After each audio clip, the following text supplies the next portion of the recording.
Welcome to the Village podcast. I'm your host, Nicole Trumfio. My why has always been to empower women and amplify the voices of mothers. We created the Village to share stories and ideas to embody the innate wisdom of a village, but on a modern day platform.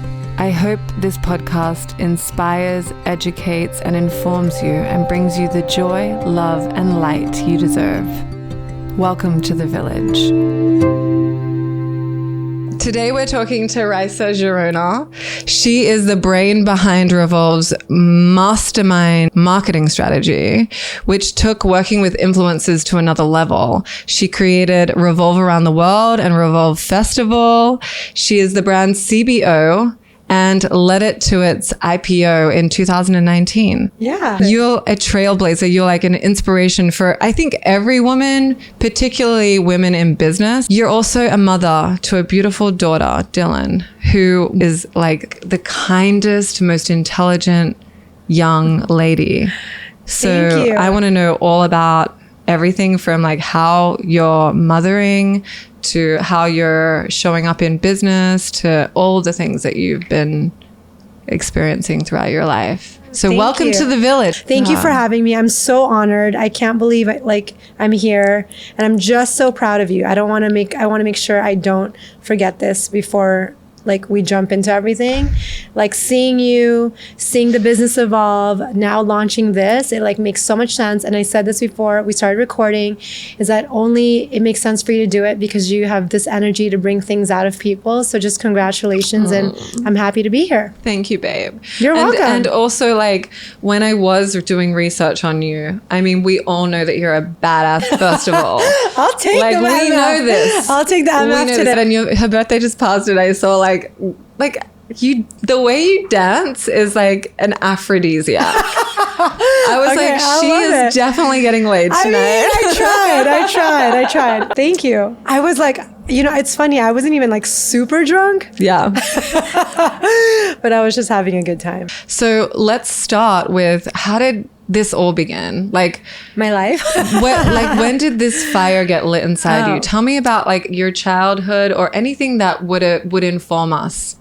Yeah, I mean, I think, I wasn't born in the US, and I really credit being born in the Philippines and being an immigrant as basically what lit my, the fire inside of me to do something, because being exposed at such a young age to poverty and having a hard life and people around you, really not having anything. Yeah. And then seeing your parents and your family move here with really nothing at such a young age, it makes you so appreciative of every single thing that you have. And I think that includes the opportunities. That's why I know it's so divisive now about the country, but I'm man, you could do anything in America. I was trust me, literally you could do anything here, Yeah. And I think having that energy and that spirit about being able to turn nothing into something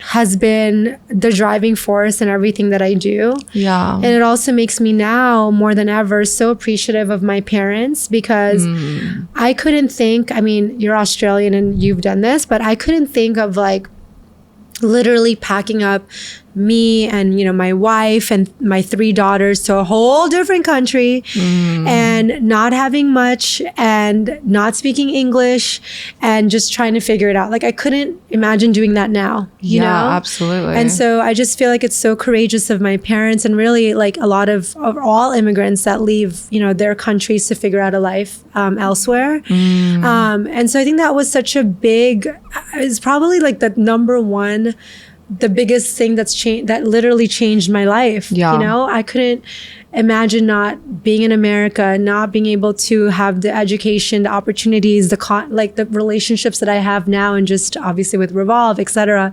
I just don't know if that's possible for me from the country that I was born in, Yeah.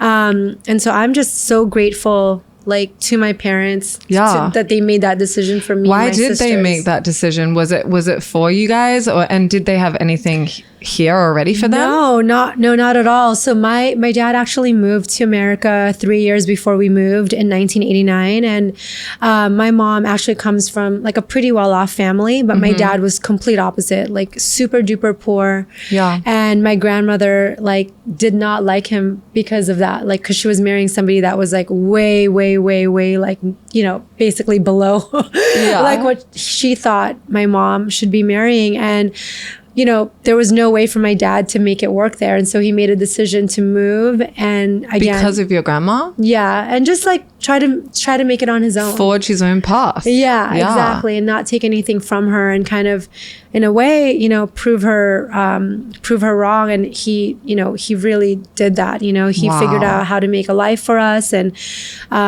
you know, and so I think, again, that tenacity and that courage to just figure it out, I think is something that I carry with me now. Yes. And again, even just like knowing that, man, like there's so many opportunities in this country that we take for granted, whether it's, you know, being able to start your own business, of course, like that's super duper, you know, crazy. You know, you can really kind of figure it out. Yeah.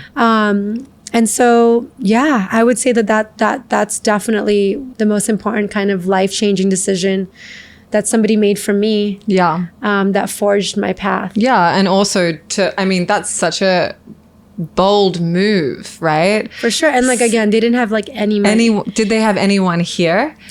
Barely. That it's so funny. 2 weeks ago, I was like, Mom, I told my mom and dad, we all still live here in Los Angeles. I'm super close to my family. And I was like, hey, let's go try this new restaurant or whatever. We all go there, and it happens to be that the restaurant is literally next door to the house that we lived in when we first moved to America. This just happened.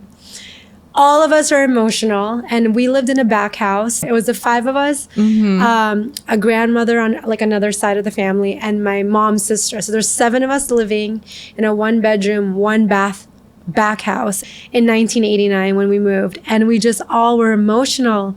First of all, we didn't even know that like this was where the restaurant is, and before, by the way, this was such a bad neighborhood, and now there's like this like fancy like freaking seafood restaurant that we were kind of just laughing about it. Yeah. And then, you know, the bill comes and it was like $300, you know? And so it was this kind of funny full circle emotional moment of like, we were just paying $300 for this house that we could barely afford. It was like a back house, and now we're just like dropping $300 just for like a meal, you know? Yeah, like it ain't it was just this funny like high five moment for like me and my parents. Yeah, just have that, and it just happened. So it's very like top of mind. It happened for a reason. Everything happens for a reason. I think right? so. Just as a reminder, you know? It is. And I'll never take it for granted, and I'll never forget where I came from. Yeah. And I think that that's the other thing that like I try to always be, you know, my feet on the ground. Yeah. I know that your success has come with a lot of challenges. Of course. And I know like that can really harden you,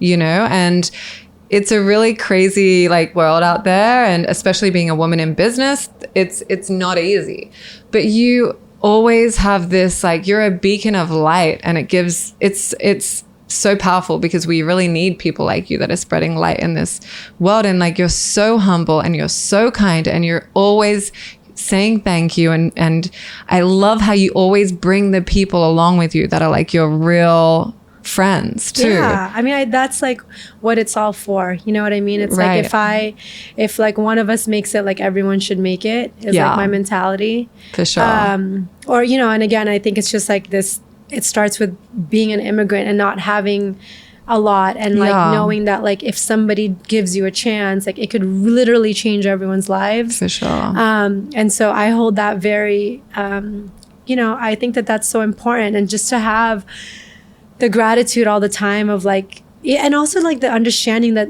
all of this is like could go away too. You know what I mean? Like literally, like what is it even? I don't want to be so philosophical, but it's like all of it could just be done. Whatever that means, whether it's like you literally die, or whether it's like you for some weird reason, like you lose all your money, or like whatever, or like you're not who you are anymore. It's like, might as well just have a good time and bring people along with you, and like not think like, what is it? Like Outkast says it best, right? Like it's like your shit stinks too. Like everyone is like, you know what I mean? That's okay. I always try to like live by that. Like roses really smell like poo. Yeah, exactly. But oh my God. Yes, this is why also you're dope. Like exactly. It's true. It's so crazy. Like obviously having my daughter, etc., and like just being able to provide as like a single mom is to me like that's a massive responsibility that I didn't really expect to have. Like I always kind of knew, but like now actually being a single mom, it's like no one is taking care of me. And you're also supporting all of your whole family. Yeah, totally. And in some ways, however you can. I'm okay with that. And sure. And I've like taken on that responsibility with like open arms because I was given the opportunity to, and I feel like the more I, and it's funner that way. It's more fun when I get to travel with my parents and my sisters and, my nephews. It's like, I don't want to just, you know what I mean? Like, it's so fun to hang out with them. So for me, it's like a gift that I get to do. Yes. And if I continue to have the opportunities to be able to be in the position that I'm in, I'm going to keep doing it. Yeah, for sure. When was that shift for you? Like you were growing up here. How did you know what you wanted to do with your life? I was never in fashion. I didn't like study fashion or business or anything like this. I was fortunate enough to go to university or to college. I know some people say university, some people college. And was studying to be a lawyer. Really? Yes. What kind of law were you going for? Well, I was thinking that I wanted to basically be a litigator. But also was like, maybe I can be like an immigration lawyer and like help my people out. And because it was so hard to get like a green card. A significant part of my story is like we were like illegal aliens, or that's what you call them, for like basically so many years. Like I didn't get my green card until it was like a gift from God, literally, until I was about to go to college. Like we finally got approved, or I got approved, and I didn't become a U.S. citizen until I was 26 years old. Wow! And when I became a U.S. citizen, I was like, I love this country. Like that's why when people don't vote, I'm like, bro, like this is an honor to be able to go and like tell the people what you want, you know what I mean? Because it's like when you don't have that opportunity to get a driver's license super easily, a social security number, like all of these things, again, sometimes I think people take for granted, but like we just didn't have any of that stuff. But anyway, when I went to college, I was studying law and thinking like I wanted to be a lawyer. But my senior year, I decided to study abroad, which I know everyone's like, okay. But when you study abroad, you're just like, out there living, and it was my first time ever. Where did you go? I went to Italy. Ooh. Yeah, and it was my first time ever out of the country. I mean, aside from being in the Philippines, like I'd never traveled anywhere else. Because you couldn't, right? I couldn't. I literally couldn't. And so when I went, I was just like, I was blown away. I was sitting in a tiny town in Tuscany called Siena, which is like so beautiful. And I was like, people have siestas? What's a siesta? Like what? Like why are there 4-hour dinners? Like I was so mind blown. Like I was just like, what is this life? And so I called my parents and I was like, hey, I just don't think I want to be a lawyer. And of course they like freaked out. They were like, all the money that we spent for you to go to college, like what? Like this is like a bad decision. And they were like, and then now you have to figure out what you're going to do with your life, and we're not like going to help you. Wow. They're like, you're done. And I was like, okay, which I completely understood. Like they helped for me to go to college. I was like, okay, this is not going to be the plan. So after college, I just like got a random job. And during that random job, I started like doing a lot of like thrifting. And I started selling all that stuff on eBay. But I was like, you know what? I was like, at the very minimum, I'll take a year off. Because I was still so young. I was like 21. And I'm like, if I decide to go to law school, I'll just like go to law school like after, but like they just were like panicking. And I was with my boyfriend who then became my husband. So I was with him for like 20 since I was 18. Wow. And so he was like, was he your first? No. I love that though. No, he was not my first, but literally I was with him for 20 years. Since you were 20. Yeah. Since I was 18. Since you were 18. Okay, yeah. But like, and so he was like, you can just live with me. And he was living with his dad, who was super cool. And I was like, cool, I'll just live with you guys. And so we were living together. I was like working, and then I was doing my eBay side hustle. Yeah. And then after a while, I was like, oh, I want to like make like, if I would find a cute dress, but it was like too long or the sleeves were weird or something like was weird. Yeah. So I had this idea of like taking it to the dry cleaners because I knew that there was like an alteration to do alterations.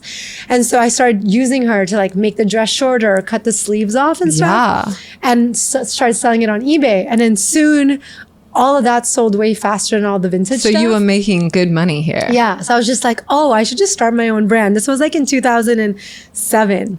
Wow. And so I launched my brand, and it was my grandma's mother's name, Bridget Catisse, and Revolve picked up the brand. Wow. In 2008. They were like, all one of a kind. It's from vintage. Like, this is great. Yeah. And that's how I met Michael. Yeah. Who's like the owner or co-owner, co-founder of Revolve. Yeah. Yeah. Revolve picked up the brand. They quickly became like my biggest like account. Yeah. But then it was such bad timing. It was like the 2008 financial crisis. Yeah. And so by 2009, like I ran out of money. Mm-hmm. And like, I didn't know back then, like how to like raise and like do like, now it's like, all these people are like just raising money, like Series A's, bridge, like all this. And I'm just like, I just had no idea. Yeah, for sure. And so I had to close the brand, and it was so sad. But Michael was like, at that point, I'd known him for like a year, and this was like 2009. He was like, man, like, basically, like, that sucks. Like, you have to close your brand. Like, it seems like you're really hardworking. Yeah. Seems like, you are talented. Like, what about if we do a brand together? Yeah. I'll put up the money, but you have to do everything. Yeah. Like, you have to do the design, blah, blah, blah, blah. Or like, just basically, like, you have to run the company business. Yeah. Because I'm running like Revolve. And I was like, what a great deal. Like, I don't have to put up not $1, and like, I get to like have a piece of the company. Yeah. And like, okay, like I'm down, And so fast forward, basically we had Lovers and Friends. Yeah. Tula Rosa, NBD, built the companies. And then in 2014, Revolve acquired that company. Yeah. And at that point, I also didn't get any money up front. Yeah. For the acquisition, but they said you can get Revolve equity. Wow. And so I was just like, but what does that mean? I was like, I'm still broke. Like, I have no effing money. I'm still living in an apartment. Like, literally I'd made no money for years. And they were like, we think that one day the company will go public. I'm like, what does that still mean? I had no idea what any of this stuff meant. You know what I mean? Yeah. And they were like, or we'll get bought out, or there's going to be another investment, and like the equity will turn into something. And I was just like, like I'm never ever gonna make money, Yeah. But like obviously the equity paid off. Yeah. Because like the company did end up going public. Yeah. And then then I got a fast like lesson in like business when all of it was happening. But anyway, so when the company got acquired, at that point, they were like, hey, so you were doing a lot of the marketing stuff, like with the influencers and the bloggers and these events. Like, do you want to try to do that with Revolve? And they were like, because we were not doing anything at all. And I was like, I don't know. Like, I've never done marketing before. Like, this is so scary for like a company like Revolve. And they were like, no, we think like you can do it. And so I was like, they were right. And so that was so fun. And actually, like, again, it's so crazy because even though they were like, you should try doing it, and I questioned myself so much, they were like, we're not doing anything, so you could do whatever you want. Like, just try it out. Yeah. And so them having just like that confidence in me that I didn't have in myself at that point, but also the freedom to really be creative and think freely. Yeah. I always credit that as one of the things that I love, why I love working at Revolve, is like just continue to push the company, push the brand, push all of us to think differently. Yeah. It sounds like really positive too. No, it's so fun. And like, so, yeah, I mean, the way that they're setting you up, it's not like, hey, you're going to go into marketing now and there's all of these deliverables we need from you. It's like, we don't have anything, have fun with it and put their trust in you. I feel like that's the way to get the most out of anybody. Like even children is like, you've got this, yes, you know, and just let them do it. So they actually asked me, okay, your job is to make the brand hot. And I was like, hot as in like, make sure people know about it. Hot, like whatever you want, whatever you think that hot means to you in 2013. Yeah. That's what I was tasked to do. Wow. And I was like, make the brand hot. I was like, I got this. I was like, boy, did you really get that. I was like, what would I do if I was like a 20-something-year-old person? I mean, I don't know. Like I was 30, probably 32 at that point. And it was like, that's why I was like, okay, when you're 32, you want to travel. Yeah. And you want to party. Yeah. And when you do that, you always want to look your best. Yeah. And it's so crazy because you did that first. Like you pioneered in this. I mean, I guess I don't even like to use that word pioneer. It's but wild. Like I was listening to an interview with you and you were like, you took like Chiara Ferragamo. Yes. And Sincerely Jules. We went to Sedona, Arizona. Because I just had pitched. I was like, hey, I want to do this thing where we travel. Because at that point, Instagram was just it was just kind of getting like hot. Yeah. Like people were just coming off of like Facebook and MySpace and blogs. Pinterest. And coming on the platform. And so I was like, man, it would be fun to just like go on trips. And like, you know how your parents used to like take you on vacations and then after they would like print all your photos and frame them. Yeah. I was like, it'd be like that, but instead of printing out the photos, it would just be on Instagram. Yeah. And they were like, yeah, that sounds like good. I was like, yeah, because like when you travel, you always want to look your best. Yeah. Like even when you were little, like your parents would be like, this is like your vacation. Like these are, you know what I mean? You're going to Disneyland. Like, you know, you have to take the perfect photo. Like, you know, so I was like, okay, I feel like that's kind of like what I would want to do. Yeah. And I think having that exposure, studying abroad too. Yeah. And like, I never knew like Europe ever in my life, and seeing it as a young person, I was like, this is what people did in the summer. Yeah. I didn't know what that was until like I actually saw it for myself. Yeah. So it's so interesting because you're really drawing all from your childhood. Yes. And that's why it's like, it's so crazy because Revolve is such a big company, but when you do these events, they have this feeling of like light and authenticity. Oh, and it's coming from you. Right? I mean, it's crazy. That's the thing. You're like, I don't know, because you're just doing it. I guess. You're just doing it naturally. It's like organic. It's in flow, we would say, in flow. I guess I'm in flow. I love that word. Flow. But like, it's so cool because like, even like when I think about BUMPSUIT, like I was trying to do this other company. I was trying. But this is where my, you know, whatever's naturally, organically gonna work, it's gonna work. And you're the conductor of that, which is awesome. But I remember like hearing this interview and you were like, I don't even think, so you took these two girls on a holiday and like, was there any kind of like contract or anything? You were just like, let's go. No, I was like, let's go. And they're like, what are we supposed to do when we get there? I'm like, oh, you just pack a suitcase. Yeah, I was like, we're just gonna like hang out. You can like, have take anything photos. from Revolve. Yeah, get stuff from Revolve and then like just post stuff, you know? And they were like, sure. And at that point, again, no one wasn't like, oh, you have to do 10 stories, one whatever. It was like, dude, it was so like just so chill. Yeah. And it was so fun. Yeah. And then it was like, oh wow, like that kind of worked because we got a bunch of new followers. We saw like traffic like increase on the site. And then that's when they were like, okay, go for it. Stuff is selling out. And so that's, and they just kept, and so that evolved from like just taking two girls to like 5 or 10, and then these trips where you would rent these beautiful houses, and then and it was like Revolve in the Hamptons. Yeah, I remember that one. We just went for it. I mean, it was also like trying to think about all the culturally relevant like moments or places. You know, that's why Revolve Festival is like a thing, because people care about Coachella. You know, like wherever you are, like if you're in, you know, Philippines to Everyone's like, you know, coming. in Paris, like people are like, oh, they want to see what this festival is about, right? Yeah. The music festival. And so it's trying to align the brand to places and, you know, whether it's a, you know, Capri to like, again, a Coachella, where the customer, I think, wants to be. Did you ever like feel any pushback while you were doing this with... Yeah, for sure. You did with the business? Like, did they ever like question? Well, there are definitely people in the business that questioned what we were doing and why. Yeah. But they don't work there anymore. I love it. Because Point blank. Well, I mean, not only because... Never question the queen. No, only, I mean, I questioned myself too, but it's nice to have the support of like Mike and Michael. Yeah.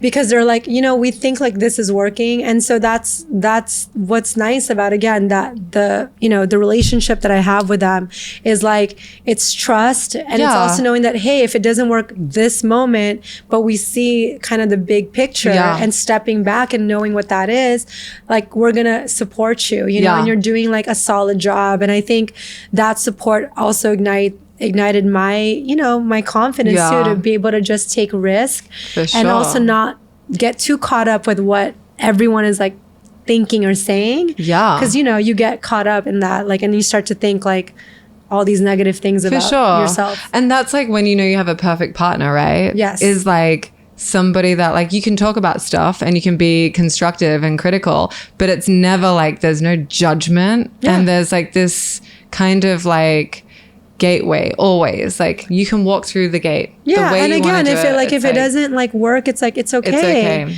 You know, and like keep going. And and that's again like the, you know, the mentality that they have, and, you know, it's company culture also to be very like entrepreneurial. And that's what I love about it. And I think being entrepreneurial means also being like a risk taker. And that's so important. Like, no matter how small the business is or how big it gets, is to like try new things, you know, and also like it's okay to like not do a good job because you'll learn from it and then do a better job. 100%. Like failures are almost more important than successes. Exactly. They like shape you. So at what point in this journey did you decide to have a baby? So I did it. Yeah. I honestly never knew if I wanted to be a mom. Yeah. I thought it was very like scary, which I'm sure all moms think. And, and I never felt like I was going to be ready. Yeah. And I know people say like, no, like no one's ever ready. But I meet women that are like, I can't wait to have a kid. Yeah. You know, I meet women that are like trying to have a kid. You know, I just was never like in that zone. I think I was very like, at that point in my life, like very career oriented. Yeah. And I honestly got pregnant accidentally. Yeah. And I found out on the weekend of Revolve in the Hamptons on 4th of July. And I cried. And I was going to be in the Hamptons for 4 weeks. And you couldn't partying drink. Yeah. In the same house with like girls all like for 4. I was like, God. This is going to be hard. Oh my, I can't even imagine. You're like, fill my shot glasses with water. Exactly. No, I couldn't even tell anybody because I was so early on too. Yeah. But were you on any kind of birth control? Because it's so common that women get pregnant on birth control. No, it was literally, I don't know if it's TMI. Okay, like stopped taking birth control because I was just like, man, I've been on birth control since I was like a teenager. I was like, I need to stop. And literally the one time I got pregnant. That's why I was like, man, I'm like so Filipino in that. I'm like fertile. Yeah. You know what I mean? Yeah. So I got pregnant. But it's also like, it was meant to be. Yeah, no, and you know, course, sometimes like, you just can't stop the universe. No. But what did you do? Aside from crying? The month? Yeah. I had to fake drink the whole time.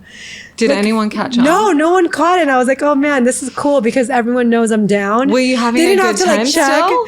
Yeah, I mean, I was just, it was like very, I was conflicted because I was like, man. Emotionally. And also I had to like stay up. Because if I like went to bed like at 10 or 11 or whatever, people would be like, what's wrong with you? Like, are you tired? Like, you know what I mean? Yeah. So I had to just keep that same energy as if I was like not pregnant. Yeah. And partying, like, it was crazy. Like we would all stay in the same house. Yeah. And it was like an 8-bedroom house. Yeah. And you would have girls that arrive on Thursday, leave on Monday, and repeat And so you would, from Monday to Thursday morning, it was like the staff or the team. Yeah. And then you do it again. And you did that 5 times. So we were there for 5 weeks. And you didn't tell anyone during this time?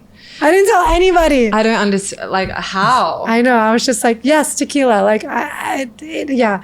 But again, it's funny. I was like, no one really checked my drink or like whatever, because they were just like, yeah, this bitch is going to drink the drink. Right. Yeah. But yeah, no, I was pregnant. Wow. And so how were you dealing with that with your partner at the time? Well, we were just like both, I think, very like shocked. So I was married, and I think we were just both like, man, I can't believe like you're pregnant. Like, oh no, like we're in the Hamptons, the whole thing. But it's like, you know, we just were like, okay, we're gonna like, at this point, I'm like, I was 35 already. Maybe even, I was 35. So I was like, we're gonna have a baby. And also we'd been married, we were married for 5 years. Yeah. Been together since I was 18. Yeah. So I was like, okay, like we're gonna have this baby. Yeah. So honestly, for like the first, like I would say 3 to 4 months, I couldn't even believe that I was pregnant. And I didn't tell people I was pregnant until I didn't tell my work I was pregnant until I was 5 months pregnant. Wow. Yeah. Because I think I was just like stressed. Like, what am I going to do? Yeah. And that was also like leading up to the IPO. Yeah. And so were you kind of like worried about like your position at this point at the company? At that time, I didn't realize how worried I was until I was out of it. Yeah, for sure. And it's dumb. It was like me just being, it was, no one cared. Yeah. I was the hardest on myself. Well, you're also probably like looking at what's happening like universally. Like your relationship with them, obviously they're going to be like, it's all good. Yeah. But like universally what happens to women is like not always that. For sure. Yeah. And I was just like, man, like, you know, because I lived a brand life so much. Yeah. I was just like, how am I going to be after the baby? And like, I'm like, literally, like, what do I even wear when we didn't have BUMPSUIT, you know, when I was pregnant. So it was just kind of like, you know, how are you supposed to be like, you know, all of these things, like, you know, Rihanna, like her being pregnant and like having opened up a whole world for everybody. Like in 2016, it was like Nana dresses, 17 or whatever. Yeah, no, like it wasn't like that yet. Even though that doesn't even feel like that was that long ago. Yeah. I guess I was just unsure. Yeah. And unsure and unprepared because it was such a surprise to become pregnant. And then on top of that, it was like this pressure of like, you know, oh no, like we're about to go public. And I was like gonna be on the road, like going on to do all the meetings with the investors and stuff. Yeah. So I was like, how is this all gonna work? Yeah. And I still wasn't making like that much money at that point. Like I was still living in an apartment. So I was just like very worried about finances and being like the breadwinner and like how do you afford a nanny and all this other stuff. Yeah. During that time. So it was, again, like I just realized how stressed I was and how tough that time was. Obviously, I mean, we'll talk about the divorce, but like when I'm really looking at it from a bird's eye view of like what happened and how did that all fall apart, I think it was really like the pressure of it all, of like work, you know, obviously family. And then even just like for myself, I was like, how is my body gonna look after? Like, am I gonna be like fit? Like, I really didn't know, you know what I mean? I'm like, and then, you know, when you're a woman and like, I know it's probably gonna get so canceled, but it's like, when you're like gaining pounds every single week when you're pregnant, it's really like crazy when you're like, oh, now you've gained 25 pounds. You're like, what? And you're like, oh yeah, you have 4 months left. You're like, you know, so it was like, and for me, like I've just always kind of like I've always tried to like be fit and like active and all these things. Yeah. So it was mentally also very like, oh my gosh, like all of it is a lot. It's a lot. It's a lot. I mean, you know, it's not spoken about enough really. And it causes so much depression and sadness and isolation amongst women. Like we don't talk about this stuff. No, it's so stressful. It's on another level. It's so stressful. There should be more information for us to be able to prepare for this. For sure. On so many levels. Like, even you talking about this today, I'm like, I've never heard this story from you. I was just so unprepared to be like a mom. Yeah. Because again, sometimes like people are like, they really want to get pregnant. And so they're already in that mindset of like, okay, when it happens. But for me, it was a total surprise. But I mean, I had like the most... And again, I think the universe like worked so much in my favor because probably it knew that I was like so stressed that I had like the easiest pregnancy. Yeah. And you worked all the way through it. All the way through. Yeah. I just said this the other day on my birthday, actually.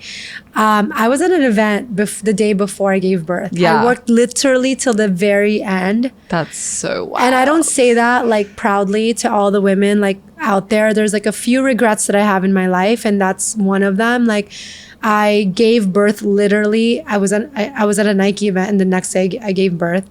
And then I gave birth on a Saturday. Yeah. I was on a call on a Monday, and I was at Revolve Festival 7 weeks after. Wow. And I don't say that like, oh my God, I'm like the baddest bitch alive. It's like, why didn't I just take the time off? Like, I'm so like I was so hard on myself. Did you want to though? Did you want to take the time off? Some women do, some women don't. I think I was so like just trying to like do everything, you know, and like just jump back into everything that I was like, I have to like be at Revolve Festival and I have to be on this call because we're all planning Revolve Festival, and no one really made me feel that way. I made myself feel that way. So I wish I took the time off, you know, and like taking photos with like Emrata and Kendall Jenner 7 weeks after you gave birth is also not chill. You know what I mean? I was like, why did I do this to myself? You know what like it was just like, again, I look back and I'm like, oh my gosh, I wish that like I was just easier on myself. Yeah. But I you know, that's just kind of what happened. Yeah. Like I just literally jumped into everything and just worked to the very last second. If I ever get pregnant again, I would never do that again. Yeah, you would just take the time and be present. I'd be like, I'm sorry, I'm taking like 6 months off. But it's so crazy because I think a lot of women, especially on the first pregnancy, you kind of go through this kind of like emotional internal experience of like, how am I going to do this? How am I going to provide? How is this going to work? Like there's so much anxiety around it. And a lot of women like do their best work in that time, like start businesses during that time or come up with their life purpose during that time. But yeah, I mean... How was your like birth? So the pregnancy was great. You go to this Nike event. Yes. Then you give birth the next day in hospital. Yeah, in a hospital. So that night there was another event. Yeah. And again, I get teased till this day. I send a text to we're on a text thread with everybody on the team. Yeah. And I'm like, hey guys, I don't think it was like at a club. And I was like, hey guys, I don't think I'm going to make it to the club tonight. I was like, I feel like I'm tired and like my back's hurting. And my due date is like a week. So I didn't know, I'm like, when I'm going to give birth. Yeah. And they were like, oh, okay, like feel better. Like, see you. I don't know. Like, who knows when you're going to give birth? And then like, I sent that text me like 9 p.m. By 4 a.m., like literally having like contractions and stuff. Yeah. And then I had a doula. And so she like, I wanted to try to like, basically like just try to be at home for as long as possible. Yeah. I'm super claustrophobic. So I had this like vision if I was like at the hospital with like, you know, the IVs and stuff, not being able to move around. Like, I don't know. I was like, I just want to try to be at my house and then like go there when I have to. Yeah. But she came over, like I just, you know, the contractions were like fine. She probably came over like around 10 o'clock in the morning. Yeah. And then basically like she was like, okay, like giving me massage. It was like, it started to become so painful. Yeah. I did the bath situation, so amazing, all the positions. Yeah. And then finally she was like, I think that you're like 6 to 8 centimeters dilated. Wow. At home? Yeah, at home. And she was like, okay, we're gonna go now. Literally on the way to Cedars, I'm like dying. I was like, dude, like, this is like so painful. Just like so painful. But she was so incredible because I felt like I was in this like, just like this weird, like just state of just breath work. Yeah. I know that sounds very weird, but it was like almost like I was just meditating and just was like, you know, breathing in and out. And it was like as much as painful as it was, but it was almost kind of like out of the movie. I get to the hospital, we're in the elevator, and like right when the elevator doors open, I go down on all fours, and my doula goes, she's about to give birth. And then the nurse comes over and she goes, everybody says that. Literally. She's like, everyone says that. Yes, like, I'm all fours. I'm like dying. So they take me to the triage room, and she goes, you're 10 centimeters dilated. Get out of here. Yes. And I was like, oh my, and then I was like, oh my God. So they're like, you have to change right now. You're going to give birth like right now. No time for an epidural. No way. So then so I'm putting on my gown. I lay down and I was like, can you guys give me the epidural, please? I was like, it's so painful. And then the nurse goes, we can't. Like, you're so far in. Oh my God. Yes. And so my doula, Andre, who's this incredible woman, just looks at me and she goes, you can do this in 30 minutes. And then I went into fucking beast mode. I was like, 30 minutes? I was like, I got this. I was like, that's nothing. Literally. They didn't even put an IV on me because they were like, you're about to give birth right now. Like, all you have to do is like push. Yeah. And my doctor didn't even come. Yeah. Because it was just like no time. So you had a bunch of women around you? It was the best. All women. All the nurses. I've never been so like, I love your birth story. Dude, it was like, I didn't even think that this could be possible. And it was all women. Yeah. And my husband my ex-husband, and just like breathing it out. And it was so crazy. Not having the epidural too is like, you actually dictate, because you're just like, oh, now like there's no contractions. So you're just like chilling. Yeah. Okay, now I'm going to get one. So like now I can push. And that was crazy. I didn't know any of this stuff. Of course, it's my first time giving birth. Yeah. And then the only time I was frazzled was when my doctor finally got there and he was just like, why didn't anybody call? I was like, just like I have two questions. So this is so incredible because like the fact that you labored at home is, I think, where a lot of people go wrong, is like going to the hospital too soon and then the intervention happens. But also, like, I want to know who your doula is. She's the best. What's her name? Where can we find her? Oh yeah, Andre. She's this half Japanese, half Black woman. Yeah. And she just has this incredible energy. She's like, she's LA big based and tall. It's funny, I interviewed like 4 doulas and I just knew the moment I met her, because I just was like, I want someone to be able to like carry me if I fell. Like, I just want someone like strong. Yeah. And she just looks like she's just so strong. Yeah. And she just would help me breathe through it. Yeah. And like the whole time. And anyway, it took me like 40 minutes to push, but like then Dylan was just born. But that's like the thing that we need to do as women. Like, your intuition said, this is the person for me. Yes. And like listening to what you did at home, that's like the dream. It was a dream. Did she have like Dopplers? Did she have any kind of equipment at home, just like monitoring you? Yes, she did. And also she was kind of also feeling like my cert. Like, so she was really she was on it. Yeah. And towards the end too, she was like, you're going to hate me. But after the bath, after all the positions, she's like, you're going to have to walk. You're going to walk with me up and down this block. And she was like, I'm going to carry you. She's like, because it's going to really relax you, even though you don't think that. And I was like, I can't do it. And she was like, you trust me, you can. And like, you're going to walk because you need to settle down and you need to drop the baby even more so that when you get to the hospital, you're just going to push. And like, I walked like twice. And it was so painful. P.S. It's so painful. Like my first baby, I had a home birth and it was hard. It was so painful. So painful. But like also, so I mean, like, how do you think about it now? That's why it's I'm like, magical, oh man, right? It's so magical. And it's honestly like the best drug ever. It's drugs. Your body's producing exactly. drugs. Like, after I gave birth, I was like, probably for like 3 months after, I was like, I could do anything. Like, tell me, go. Like, what do you want me to do?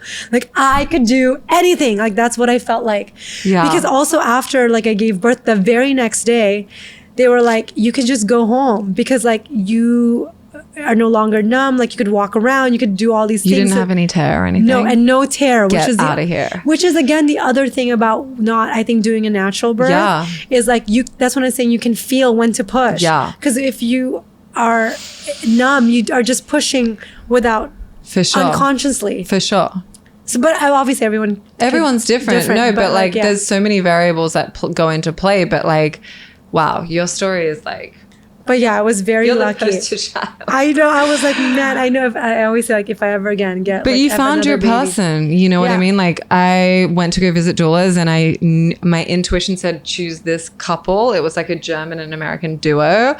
And my intuition said that, and I chose somebody else, and I had like a different experience. And then it's really teaching people how to like really like connect with their intuition, because I think you know the right path. Yeah, so it's teaching you just like, people. it's like energy. And also. that's what happens when you know, when you're in flow. In flow. Yeah, I guess. I know. That's why I feel like I'm so lucky to have like the pregnancy and the birth experience that I had. Like I feel like for all like the doubt that I had in my mind about myself and like what could happen, like I was blessed with just this incredible experience of like, it's okay. Like you've worked really hard. So you get like this tiny, like little break. I don't know. I don't know in my head. Like that's what it was. Yeah. Yeah. And so it was beautiful. Yeah. So after that, you have this baby. Yes. It was so scary. We didn't have like a night nurse or anything. Like we wanted to do it on our own. And it was just like, it was amazing, but it was really hard. You know, I didn't sleep for like, I mean, you know. You're breastfeeding like 3 times a night. It's so hard. Yeah. You're not sleeping. And it really does like You're going to work like, or you're getting on calls from home. Yes. Yeah. When did you go back to the office? Like 6 weeks after I gave birth. Wow. Yeah. Yeah. And you're still, I know you're working from home. Oh, I was totally working from home. Yeah. So it was like, again, these are all the things like now I would just not ever, that's not even a question. I would never do that again. I would just take the time off. I would just let my body heal. I would just like chill. Like what, I was in a rush for nothing. Yeah. Yeah. I was just in a rush. I don't know why. And was your ex-husband like great? Was there the whole time. He had like paternity leave, so it was great. Like we'd switch off. Like he was so amazing. And it was just like 4 weeks of just us and the baby. And then after that, obviously I had to like get help because I was going back to work. But yeah, I mean, I think it just all kind of like naturally happened. You know, I of course like read books, I like, you know, had the apps, but ultimately it's like you just got to get in there, you know what I mean? You like really learn from just like doing it, you know, even like breastfeeding, like no one told me like how long it took. You know, I thought you just put the baby on and you're just like, boom, you like feed them and it's like done. It's like, no, it's like 30 minutes, 40 minutes each boob. Like I didn't each time. Like I had no idea, you know, I had no idea how long and hard it was. But like you just do it because it's also so fun. And like, no, I wouldn't say fun. It's so beautiful. Like, it is. It wasn't that fun, you know, through the experience, but it was like just this incredible just human that you're raising. Did your mom share with you, or like culturally, like how are things different in America for you? Well, first of all, my mom like had like all these nannies. Like we all had a nanny when we were growing up. And that's, again, I think the other super opposite thing of like being here. And then also you had like, you know, you usually live with like your mom and your dad, like, you know, the grandparents. And so in one house. So everyone's helping. But like not here. No. You know? And so, but again, I'm so lucky that like my sisters and my parents, like they all live very close by. But yeah, I had their support. They were so like generous with their time and help. So you had a lot of family around helping you after. For sure. Yeah. And like pretty immediately too, that like I remember the first like Revolve trip I went to was in Ibiza, and Dylan was 3 months old. So I just started taking her with me everywhere. Oh, you took her to Ibiza? Yeah. That was our first. And like, you took like someone else with you? At that point we had a nanny. So you took her with you? I took her with me, and I was just like, you know what, like this is just my life, and kind of again didn't think too much about it, and was just like, I'm gonna just figure it out, and have Dylan, you know, acclimate to what my life is, you know, instead of just being like, I'm gonna drop everything, which again in hindsight, like there could have been things that I would have just done to like stop everything, but in terms of like, you know, again, my life of like the traveling and whatever, it's like, well, this is what it is. Yeah. You know, you're going to have to like roll with me. Yes. And she did. She traveled with me everywhere for like the first 2 years of her life. That's amazing in itself, because a lot of parents would be like, leave the baby at home and go do your thing. But it's like I was like breastfeeding. Yeah. So that was like another thing. We didn't give her like any formula. Yeah. So I just felt like the easiest thing was just to like bring her with me and breastfeed her. Yeah. That's such a gift for her. I know. It's so fun. It's so amazing. I did that with Zion too. I took him everywhere with me. And it was like just the best. Like, it's so hard when you have 2 or 3 kids. It's like not as possible, but I think it's so awesome to just bring your kids around as much as you can. Like I see you bring Dylan to like some events sometimes or things, and it's like for her to see you do what you do is like the biggest impression that you could make on her. I think so. I mean, now it's funny because she's like, you know, like likes to do it. Like she'll be like, I want to go to an event. Like I love like events or whatever. The other day we were swimming.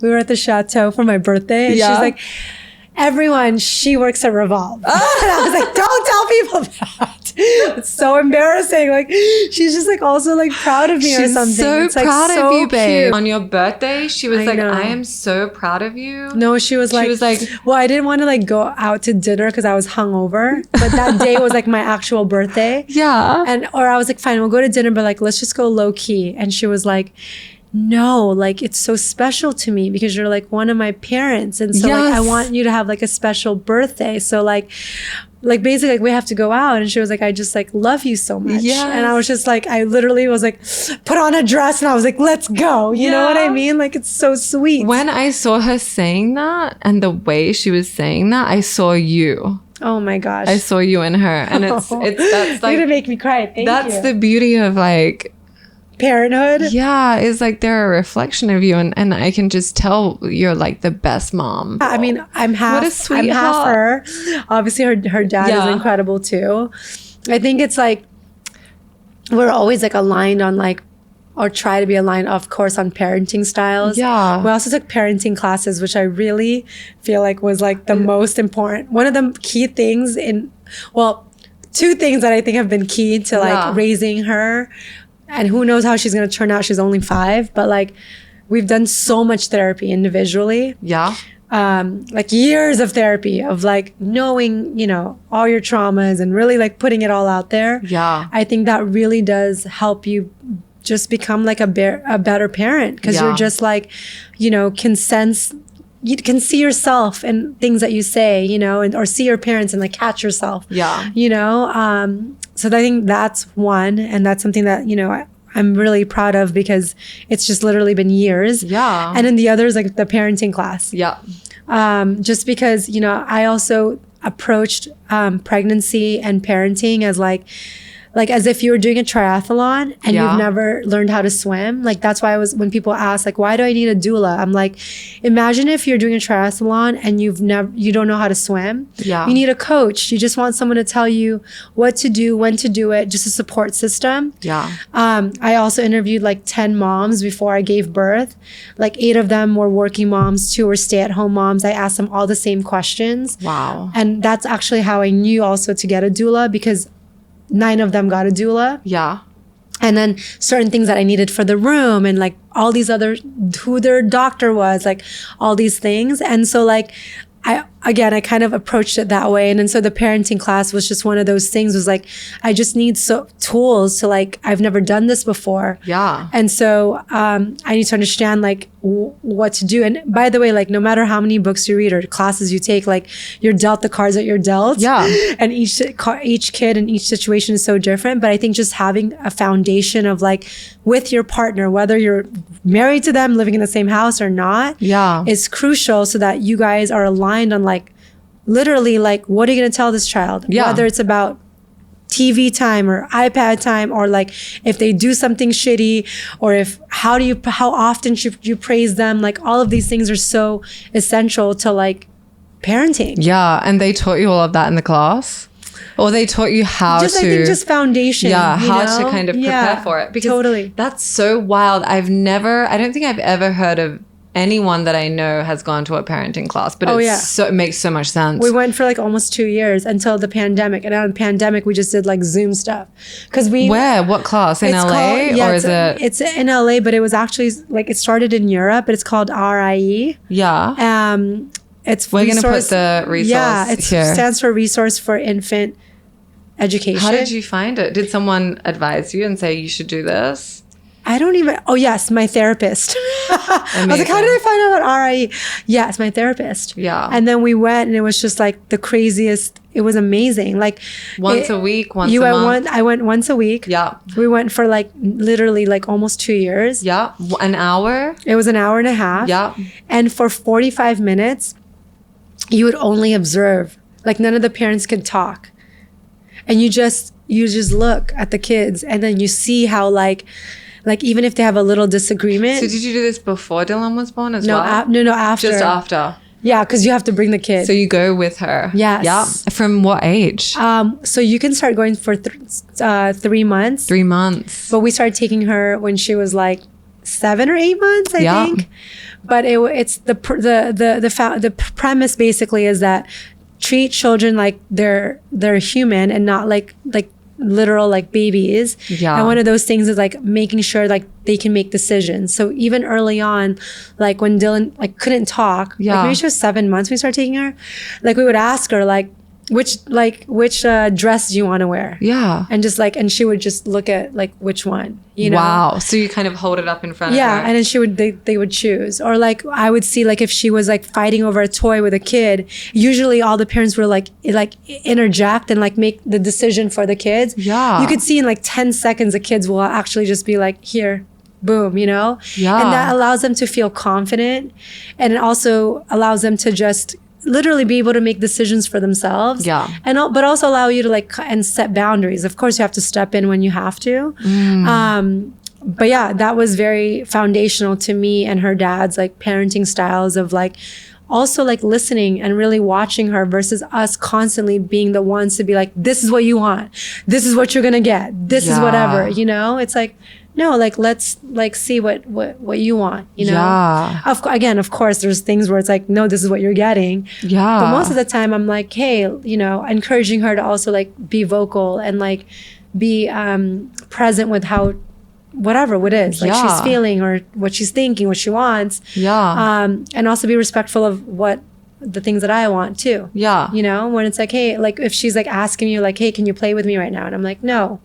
I can't because like, and I also, we talk to her like a normal person. Yeah, not like baby talk. Yeah, we're always just like, hey, like I'm working, like you need to chill a little bit, like I'll, you know, whatever. Just and you explain things like really realistically to them. Yeah. And like the one thing too that was so important is like that I learned is like anytime you're with your child and you feel like you're not on the same team, you need a timeout, not your kid. Like you, because you're the adult that can regulate your feelings, not your child. And so that's like one, like that has been again so foundational and profound in like the way we parent her, because we literally will step out to be like, oh man, we're tripping. Like we're on a 10 right now. Like we got to calm down. Not Dylan. Like if I calm down, she's going to calm down. Like I can't ask her to calm down when my ass is not calmed down. Yeah, you know? yeah. And like that thinking allows me to also be like such a good, or I apply that into my team at work. Yeah. It's like if we're like not on the same team right now, we're like, we can't even talk about any issues because we're just not going to listen to each other, you know? So the person that's emotional steps away, or the older person? How do you apply it to business? In that instant, I think the emotional one, you know, like it goes and regulates and comes back. Yeah, or like, and if it has to be like, hey, I'll talk to you tomorrow. That's cool. Amazing. It doesn't have to be like we have to solve this right now. You know what I mean? And so, and most of the times I'm the one that's like, okay, I have to just like chill. But with Dylan, it's like, yeah, that's the rule. And I always tell her, like, we're on the same team, you know? Yeah. And so, like, even if you think I'm, like, trying to ruin your life right now because I'm telling you not to watch something, it's like, this is why, you know? And I take the time to explain it to her. Totally. That's so valuable. Yeah. It's like we, you know, gentle parenting is so great. It can be conceived as, like, you're not setting any boundaries or discipline, but boundaries and discipline is so important. Oh, for sure. And, like, they're going to respect you for the boundaries and the discipline. But I love I think this world is so busy and we can really get distracted from the fact that a child is a human being and needs to be respected at the same level as any human being. Exactly. And so that's literally like that's the teaching, right? The teaching is like, and like also to like listen to them, you know, and it'll make things easier instead of just, we're so busy, like we're on our phones or we're just trying to get to the next meeting or the next party. We just want to strap them in their car seat, but it's like, take a moment, like chill a little bit, like relax into it. You know what I mean? And like see what they're complaining about, you know, even that you think that they're complaining, instead of being like, shut up, we're in a rush. It's like, hey, like, what is it? Like, let me just take a moment, an extra second to just be like, what is happening, you know? Yeah. And an extra second is usually what it is. Yeah. It's so crazy because like the old philosophy of parenting is really like, you're a kid, you shut up and you do what I say, right? Like go in the corner. Yeah. Like whatever. It's like, you don't get an opinion. You're a kid. I'm an adult. Yes, I know everything. And it's like, no, we don't even know everything. We don't know everything. We don't know anything. Yeah, it's like we know way less, actually. We learn from them. Exactly.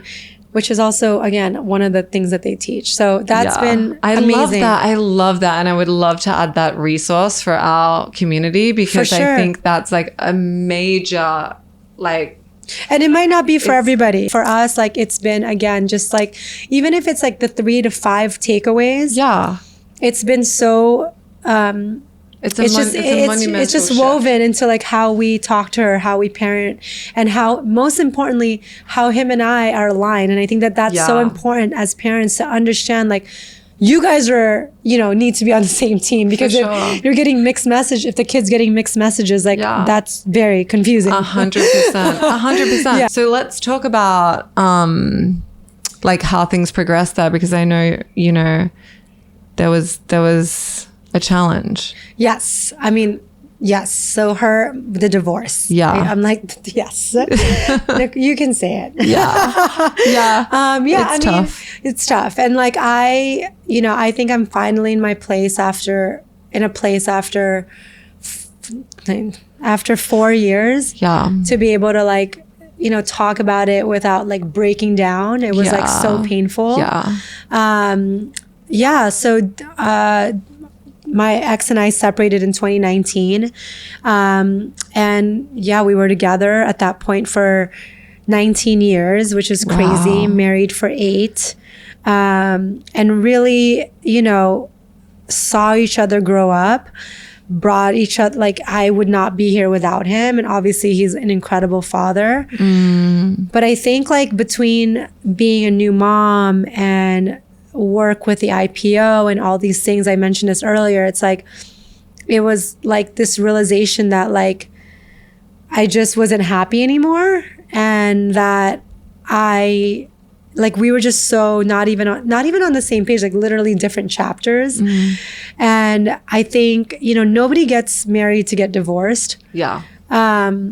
And so it was painful. And I didn't even after I moved out and even after I filed for divorce, like I didn't even know if that was the right choice, you know, because Dylan was only 2 at that point. Yeah. She was so little. Yeah. And so I carried this burden with me for so many years of like, you know, that I really like ruined our family. And I think that's actually one of the reasons why Dylan is, you know, people say to me all the time, like Dylan is so mature and she's so emotionally aware. And I think honestly, it's because she's gone through so much as a kid. Yeah. You know, like having to switch homes and, you know, seeing, I'm sure, her dad and myself like break down multiple times, like so many times. And in a lot of ways, probably, again, this is why it is like, even if she's 2 or 3 or 4, they are adults or not adults, but just humans, because she's able to understand and decipher that pain without even saying it to us. You know what I mean? And carry it with her in some capacity. So, it's been such a journey. I think, you know, I'm so happy that, again, it took me so many years. Like this is why I think I just had the best birthday, because I think finally in the last 6 to 8 months, finally like forgave myself. You know, I gave myself like just like a little bit of like grace and just like being like, you know what, instead of being like you're such a bad person or you didn't do a good job or like what a failure and like so much shame also, like no, again, like telling my parents I was gonna get like divorce is like, again, nobody wants to get divorced. It was like, you know what, try to look at it as like you were with somebody for 20 years. Yeah. You know, like you tried. Yeah. But that just, again, took so many years from 2019 to like just recently. And I feel so much lighter. Yeah. And I didn't realize how sad I was and how hard I was on myself. Yeah. Until I wasn't anymore. Yeah. Yeah. It's like a huge part of your life. It's like a major investment and like it's a loss, you know? Yeah. It's a loss of also like the person that you were. It's like you're having a rebirth now. A rebirth. So it's like that it takes time. It takes time. To process anything like that. I mean, that's a long relationship. Yeah. And I didn't like go on one date, by the way. It's longer than you've been an individual. Yes. Okay. The other, like 3 weeks ago also, he told me, he was like, hey, he's like, I don't know if you remember, but today is like our 23-year like boyfriend, girlfriend anniversary. Yeah. And I was just like, damn, 23 years. And I just turned 41. Like, I literally have known him longer than like, yeah, you as an individual. Yeah, me as an individual. Well, actually, no, because you're a baby and like completely unaware for a lot of that time. Yeah, it's gnarly. Yeah. So like, when did you identify that it wasn't the right partnership for you? I think I honestly, like, I think I knew for a while or a long time, but I just always like felt like maybe this is how it's supposed to be after you've been with somebody for so long. Yeah. And I didn't know, like, I don't know that many people that have been with somebody for that long. Yeah. I think, you know, not being like physical with someone. Yeah. Like not like lusting for them. Like kissing. Yeah. Like having sex. Like I was like, okay, maybe people just don't ever have sex anymore. But it's like, no, I think people do have sex. Yeah. And I was like so young still. Yeah. I am still young. But like, even like during that time, you know, I think there were so many different signs, but I was just like, no, like this is like my person. I've been with him for so long. Like now I have a kid together. But I think like it was just, you know, after the baby and after like the IPO was very, very hard and rigorous and just like mentally and physically, all of it was just such a challenge. Yeah. But after, I think for me, I was like, again, that realization of like, what am I like doing with my life? And is this what I want to do? And like, you know, I just realized that we were just so not on the same page. And it was tough. It was really, really tough because there wasn't even really anything wrong. Yeah. Right. Except like I was unhappy. Yeah. Like usually it's like, oh, like, you know, something crazy has to happen. But like, you know, I just was like not. And so I'm not happy. Did you like ask friends, like, is it normal for me to like not be physical or like desire? Yes, actually. And people were like, no, it's not. No, yeah. And I was like, okay. Even your therapist, I mean, I'm sure you got insight because she was like, this is, you know, you have to figure this out, you know? Yeah. In the way of like, either you figure it out, like you're going to work at it. Yeah. But at that point. But she was like, this is not normal. Yeah. But even after like I moved out and we were like trying to figure it out, I just kind of was like, I still am so unsure. I don't know. I wasn't like fighting anymore, which is also kind of like probably a big like indicator of like, it's probably not what you want. Yeah. Because I will, and again, that was hard on me because I'm like, you fight for everything. But I'm like, man, 20 years with somebody is like a long time. Yeah. And yeah, so it was very, very tough. And like, it was tough on Dylan, even though she was so little. Because people would be like, you're so lucky that she's so young. She won't remember all this stuff. Yeah. But I really think that it had an impact on her because we saw it. Even till this day, like, because she's so young, there's nobody, like, for instance, there's not one person in her class that their parents are divorced or have two homes. Wow. Yeah. Which is understandable. She's like in pre-K. Like, why would people be divorced, right? And so for her, she's constantly being like, like, oh my gosh, like Nicole, like it's so sad. Like she'll be like, she'll just say like, it's so hard for me. Like, okay, like she literally said this to me like 6 months ago. We're going to bed and she's like, just starts crying. And this isn't like the first time. Like this is how this one, like this girl feels. And she's just like, Mom, it's so hard for me to like have 2 houses. Like, I just wish like you and Dad would be married. And she was like, you didn't think about this? Like she asked me that. She's like, you didn't think about this to, have when you were like wanting to have 2 houses? Like, you didn't think about this? Like, this would be like hard. Yeah. She straight up said this to me. She was 4. Yeah, no. Could you imagine? She's on another level. And I'm just like sobbing. And I'm just like, and like now it's like I'm like stronger to be like, okay, this is the right decision, you know, because I knew I was so unhappy. But even just 6-8 months ago, I was still like, oh man, like I just literally fucked up everyone's life. You know what I mean? How do you explain it to her? Well, I haven't fully, but I did tell her that night. I was like, some people like you want to be together and you want to be married. I was like, but I just felt like this was like the best decision. And when you're older, I want to be able to tell you everything. Yeah. But it was just like better for me and Dad to be in 2 houses, to be happier. And that's when she said, you didn't think about that? Like, why you're just thinking about that, Yeah. And I'm like, I know. And I'm so sorry that like you feel this way, and I hear you, but like, this is what was best for me. Yeah. And Dad. Yeah. That's the best thing I could do. Yeah. Because like, what can I do? Yeah. I can't go in and explaining to her all the things. It's just like, I have to just be that. Yeah. It has to just be that for now. Absolutely. But that happened like all the time. And it was just, I would see it. Like we would see it. Like she would be crying, leaving his house. Like it was so painful. And these are all things that, of course, I don't like talk about on social, but like divorce is hard. For sure. And especially when you really felt like this was somebody that you're going to be with for the rest of your life. Yeah. That's, I don't know.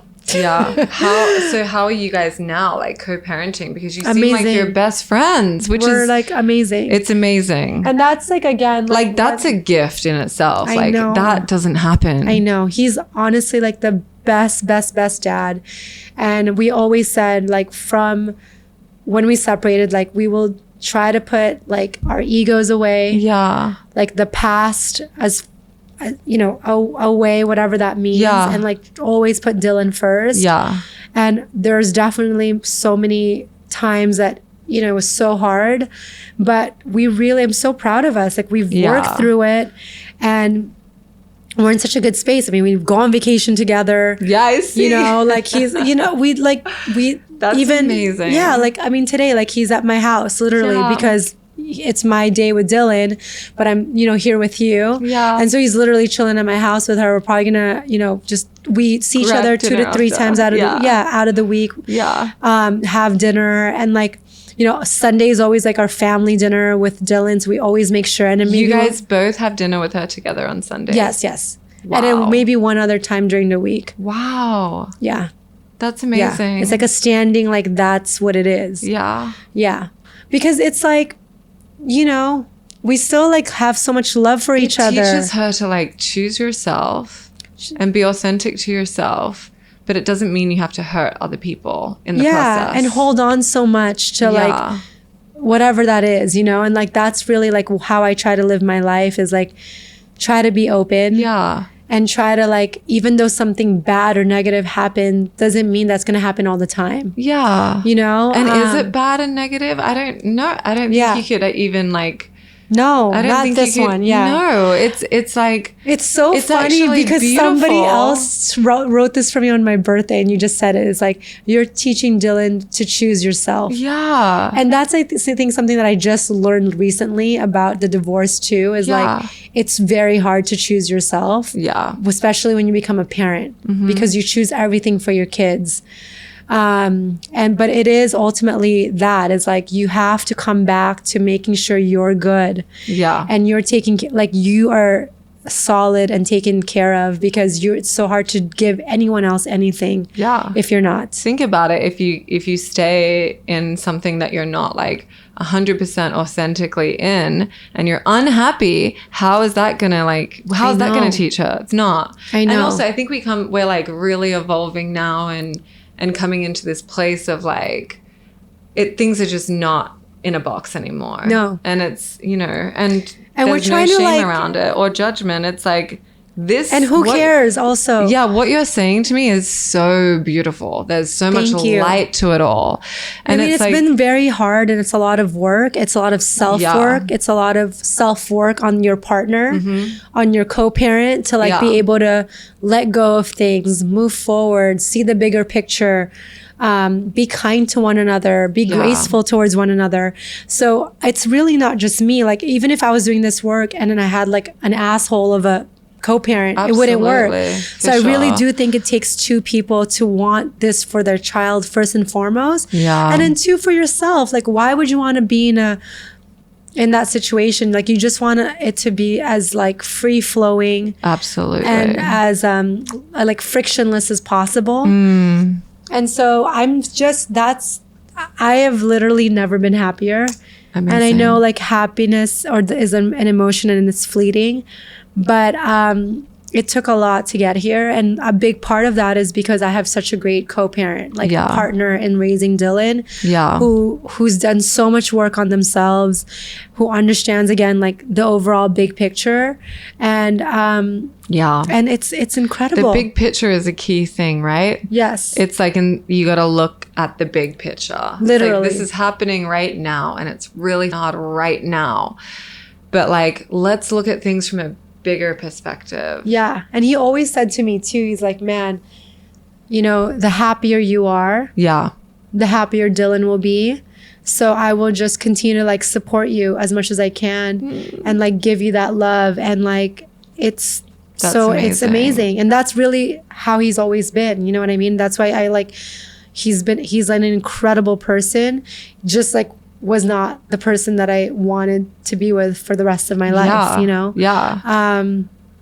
So and I'm very, very happy and proud of like where we've come. And I really hope that for people that are separated or co-parenting in whatever way, is to like do that work on yourselves first, and everything else will become so much easier. And the work is continuous. I'm not saying like I've done all the work. It's literally like I'm uncovering all these new things about myself. And like, as Dylan gets older and she's more verbal and so aware, like so many questions come up, and it's like I have to, we have to figure out how to deal with all those things. Yeah. But I think just being committed to doing the work is like 90% of it. Yeah. Of like, hey, I'm gonna try to get better. Yeah, and I feel like from what you're saying is like holding yourself accountable, like for everything that happens in your life, like not blaming anyone else. No, it's like everything that's happening in your life is happening because you're a component of it. So really just like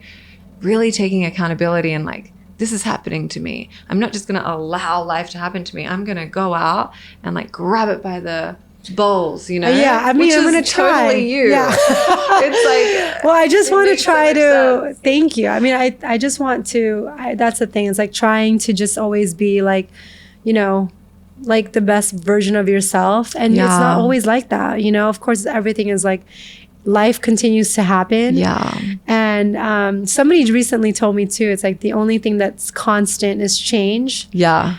And I'm like, yeah, that's true. And you're constantly changing, and that's another thing that I always tell Dylan is like, I'm like, man, maybe today you'll like broccoli, tomorrow you won't, and that's okay to change your mind. Yes. Because I think sometimes we're so hard on ourselves. I know I am, or I was. Yeah. When I like, things are not what I think they should be or what I planned, marriage being the biggest one, what I mean? It's like, I really, for 3 years, like did not go on any dates or anything. Like I was so like, just not, again, like when I look back, like not well. Yeah. I was so sad. I was so like tough on myself. Yeah.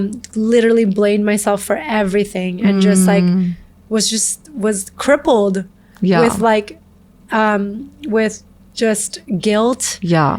And like shame and sadness and just like that, like I just literally ruined like our family. Yeah. And you know, and then this like new day comes where it's like, oh my gosh, like, okay, I think everyone is okay. Like, I think like everyone is actually gonna be okay. Yeah. And I think I'm okay. So Yeah. like now it's like, it's this newfound like literally freedom. And it's not because I'm free because I'm not married, but it's me being free from like so much self-doubt. Yeah. Judgment. And judgment. Yeah. And again, like just really forgiving myself. And that, yeah. Yeah. So, okay, what would you say to anybody that is considering divorce right now? I mean, I would say like, of course, like I don't even, people have asked me this and it's like, I don't want to say like be sure because you're never sure, especially with somebody that, unless it's like a very, very toxic situation. Yeah. Like for us, it wasn't like toxic in that way. You know what I mean?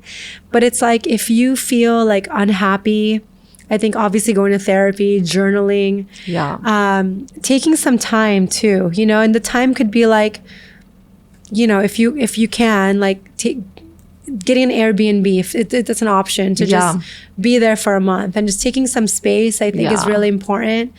Like I said, I moved out in 2019. Like I really moved out with so much uncertainty.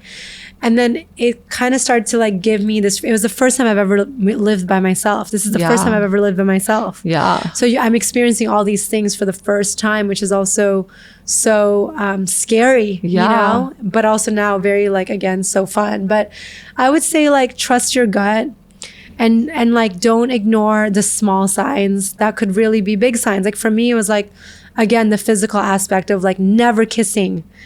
Like I didn't even enjoy kissing. Like people love making out. Like I'm like, well, all girls love. Who doesn't love? Like which girl doesn't love making out? You know, just a simple like making out. Oh my god! But even just that, it's like I just felt like, oh, because you're with somebody for so long, you don't want to make out. Yeah. It's like no, you know, there's a reason why, or like if there's like doubt in your mind, like.